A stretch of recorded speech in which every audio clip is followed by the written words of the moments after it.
What's going on, guys? Welcome back to the channel. Today we are taking a look at this 1991 Mercedes 190E, and this thing has some stuff done to it which I think you guys are going to want to see. I think it's super cool and clean, but first off, let's go through and just take a walk around the car and show you what's been all done to this thing here. Like I said, it's a 1991 Mercedes 190E, and you might be able to see straight away that it's pretty much on the floor. So the owner does have this on air ride suspension, which we'll go into in just a few more minutes here. But let me get you a little closer to the car and we'll take a look at some of the modifications that this owner has done to it. I think it's looking pretty cool, so let's go. All right, guys, first order of business here. Let's give my first impressions of this build here. Honestly, it is super clean. That was my first thought as I rolled up to the car here, and you can see it from the outside. This thing is in really nice shape, and plenty of modifications to talk about here in just a second. But the exterior is in great shape. The interior as well is in really nice condition. I mean, the age of the car, 1991, so pretty cool that it's in such good shape for the age. Now let's talk about the wheels real quick. So the wheels are 17-inch tarmac Evo wheels in white, as you can see, and I think they really give this car an aggressive look, something different that you don't see all the time. And obviously the air ride helps that out as well. Moving to more of the front of the car here, the owner has put on Euro headlights, which also give it a really nice look. You can see the splitter down on the bottom there.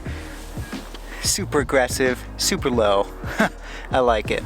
A quick note on the front bumper here. This is a BBS front bumper on the car, just in case you're wondering why it looks different than a stock one. That is why. Moving around the side of the car here, you can see that the side skirts are also different. They're kind of an AMG replica. So the owner has outfitted this car with a pretty nice styled body kit as well. And if we get in a little closer here, you can see the yellow calipers with the drilled slotted rotors. Nice little touch there. You guys might be wondering, what air ride suspension kit do we have on this car here? And this one is the only Charge Dubs air ride kit with the Airlift 3P management. And that's what you're seeing here on the car. Making our way around the back, you can see we got an Aftermarket spoiler on the car as well. And the rear bumper, kind of an AMG style as well. Blacked out badges, looking pretty cool. I think the owner kept some of the chrome accents, which I think looks really nice. Let me know what you guys think down in the comments section. I think we can all agree that the outside of the car looks awesome. However, what about what's under the hood? Normally you would find the 2.6 liter inline 6-cylinder that came stock in this car from the factory, but not with this one. This car's power plant was swapped to the 3-liter inline 6-cylinder engine, normally found in the 300E. This engine offers a nice little bump in horsepower while also bolting straight into the 190E chassis. This is because these engines are almost identical. The only thing different is the displacement. Moving on to the interior, again, it's super clean, just like the rest of the car. Not sure how many times I've actually said that in regards to this build in this video, but it's true. You can see an aftermarket steering wheel, a doubled-in radio installed, but other than that, the interior is pretty factory,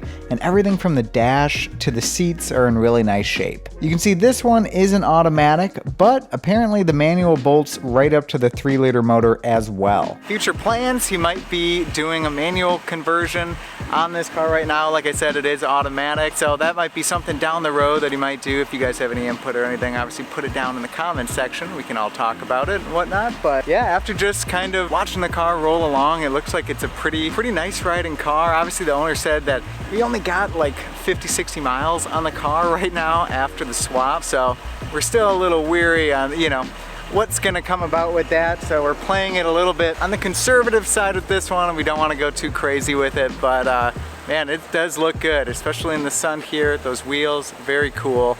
So I really appreciate the owner taking the time, letting me go around the car and kind of show off his build here. I hope you guys enjoy it as well. So again, super cool. Car seems to be running good today. So again, I appreciate your time. Thanks so much for watching, and we'll catch you in the next video. You guys have a good one. Bye.